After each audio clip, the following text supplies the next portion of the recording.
Good evening and thank you for joining us. You're watching the 9 at Night. I am Andrew Seeley. We begin with the investigation into District 1 Councilman Mario Bravo. Next week, the San Antonio City Council will meet to decide whether to censure Bravo and issue a vote of no confidence. In September, the city contracted an outside attorney to investigate Bravo's behavior ahead of the council's vote on the annual budget. According to agenda documents posted online, Bravo aggressively approached and berated a fellow city council member about her position on an item on the city council agenda. The other member was District 7 Councilwoman Ana Sandoval, whom Bravo previously dated. The investigation found Bravo's actions were in violation of the City Council's rules and expectations, specifically directives on equal employment opportunity and anti-harassment and violence in the workplace. A City Hall source says the other council members, apart from Bravo and Sandoval, were briefed on the investigation's findings during a lengthy executive session this morning. Bravo and Sandoval's offices both declined to comment.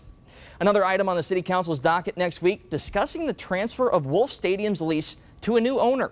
That's right, our San Antonio Missions could have a new owner by the end of the month. The new owner in question, Designated Bidders LLC. That's according to the council agenda for next Thursday.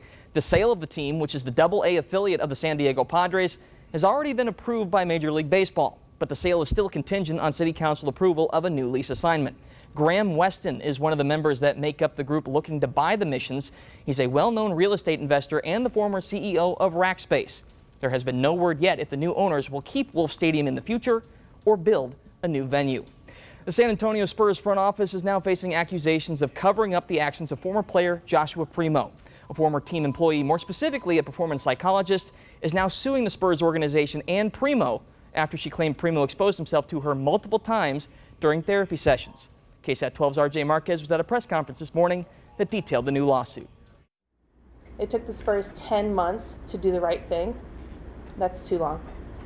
My hope is that all who hear can learn from this. Dr. Hillary Cawthon speaking publicly for the first time about allegations against former Spur Josh Primo. Cawthon claims in a lawsuit filed today in Bexar County that Primo exposed himself to her 9 times during individual sessions dating back to December. I asked for help. I gave options. My voice and my feelings, my actionable items were silenced. Due to their inaction and protection of their assets. The lawsuit states Cawthon reported Primo's alleged actions to the Spurs in January and met with general manager Brian Wright in March. But by July, she was frustrated with the team's inaction. The lawsuit says she was allowed to work from home and stop traveling with the team, but she was ultimately asked to continue to meet with Primo. The Spurs did not renew her contract this past August. The right thing is saying, no, this is not okay. To hold people accountable, to make systemic change, and to protect those that suffer in silence.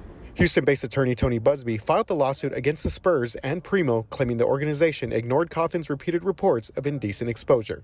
Organizations can no longer choose what they call their assets, that is, players like Mr. Primo, over people. Hiding conduct like this isn't acceptable. In a statement at KSAT 12, Josh Primo's lawyer said in part that his client is being victimized and that he never intentionally exposed himself to her or anyone else.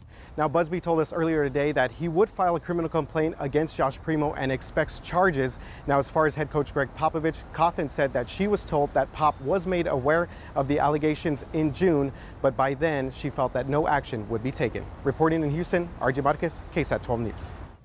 It is also important to note that Busby stated he and Cawthon could not be sure that Pop was informed of Primo's alleged actions. Now, soon after the press conference ended, the Spurs organization released the following statement saying, quote, "We disagree with the accuracy of facts, details, and timeline presented today. While we would like to share more information, we will allow the legal process to play out. Our organization remains committed to upholding the highest standards and will continue to live by our values and culture." A man accused of murder is now in police custody. San Antonio police say 38-year-old Jose Gerardo Gonzalez is responsible for the October murder of San Ramon Soto. Police were flagged down in the 1600 block of North Flores. They found Soto lying dead in the road with a bullet to the head. Police say the gun was left at the scene with Gonzalez's fingerprints on it. They also say neighbors helped them track him down. Crime scene evidence and forensics, all a big part of testimony heard today in the trial of a 19-year-old accused of murder. Mario Duarte is accused of killing 16-year-old Sebastian Diaz. The murder occurred in September of 2020. Diaz was at an apartment complex on the north side attempting to sell drugs to Duarte and his cousin. That's when the deadly shooting took place. Today in court, crime scene photos, shell casings, and DNA swabs were all pieces of evidence admitted and presented to the jury. But the defense had issues with some of the evidence. A crime scene technician testified that not all of the evidence was tested. So according to your own testimony, even though you collected the evidence, no one's ever made any attempt to identify who the contributors of that DNA at the scene was. Isn't that right? Yes. Duarte's trial is expected to continue tomorrow. If found guilty, he could face life in prison. Moving forward and rebuilding trust. The interim superintendent from Uvalde CISD says that is his focus. Gary Patterson says he is meeting with families of the Robb Elementary victims to find out what they want and need from the district. Patterson says he knows that faith in the district was broken during the tragedy on May 24th and in the months that have followed. But he plans to do all he can to restore that faith by listening to the community. Patterson was appointed after Dr. Hal Harrell announced his retirement back on October 11th. Harrell is now working as a superintendent emeritus, helping Patterson in his transition. It's not about trying to fill certain shoes. It's a transition for the district and the community. Transition from many years of Dr. Harrell to now a new administration moving forward.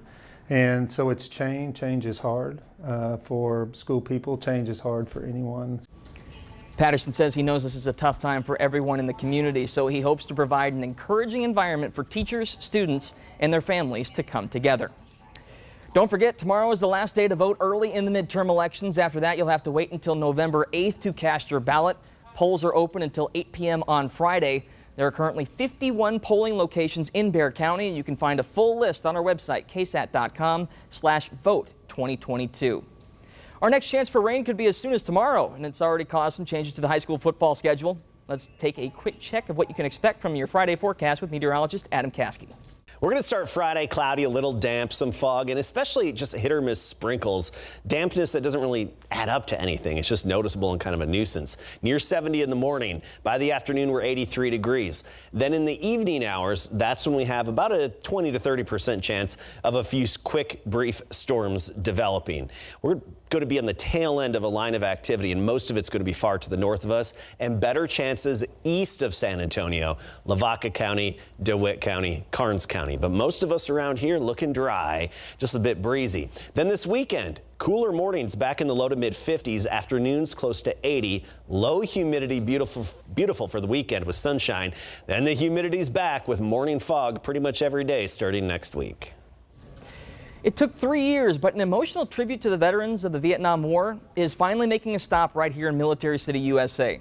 The wall that heals is a 53-foot replica of the Vietnam Veterans Memorial in Washington, D.C.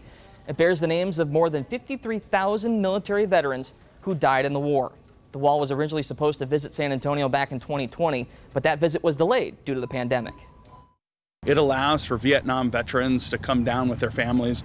Some of them can't get to Washington, D.C., either physically or emotionally. They can come down here and experience the healing and educational nature of the wall 24 hours a day while it's here on this campus, and they can get that wonderful opportunity to reflect upon their service there, tell their family members about buddies that are there listed there on the wall, and forever remember the service and sacrifice of the 58,281 Americans who gave their all in this war.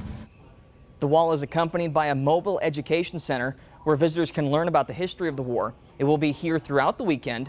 San Antonio is actually the 28th community that the wall has visited since March, and his tour ends next week in Arkansas.